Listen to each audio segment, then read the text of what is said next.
My name is Maddie Kerner, and this is my reflective statement as part of my ETP401 assessment. According to ES Gracian, as teachers we plan, we develop and we deliver.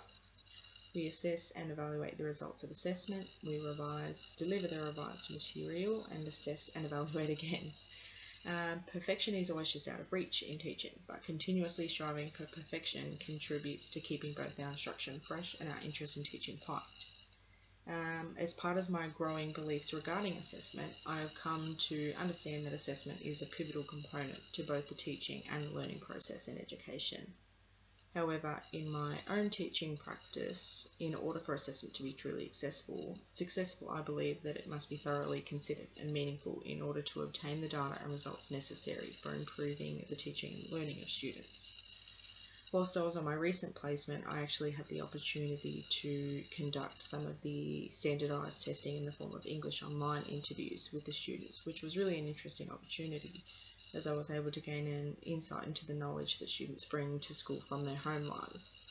However, what I really found interesting was that when I returned, which was 2 weeks after this initial assessment, right into more assessment, where my mentor teacher allowed me the opportunity to do follow-up assessments in the same area as the EOI. What struck me is the amounts of progression that the students had in this space of time. This is a pivotal moment where I realised just how important formative assessment really is, and just how immensely it actually informs teaching and learning. Assessment allows us as teachers the opportunities to personally get to know students significantly, and provides a basis for teachers to see how effective their teaching actually is, and where there might be grey areas or alternate conceptions.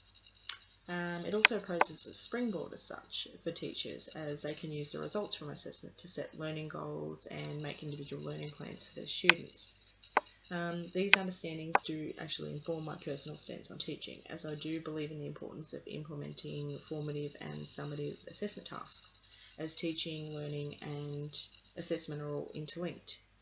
In a journal article actually titled Black Box, Paul Black and Dylan William discuss that all in all, teachers need to know about their pupils' progress and difficulties, of course, with learning, so that they can adapt their own work to meet the pupils' needs that are actually often unpredictable and may vary from one pupil to another.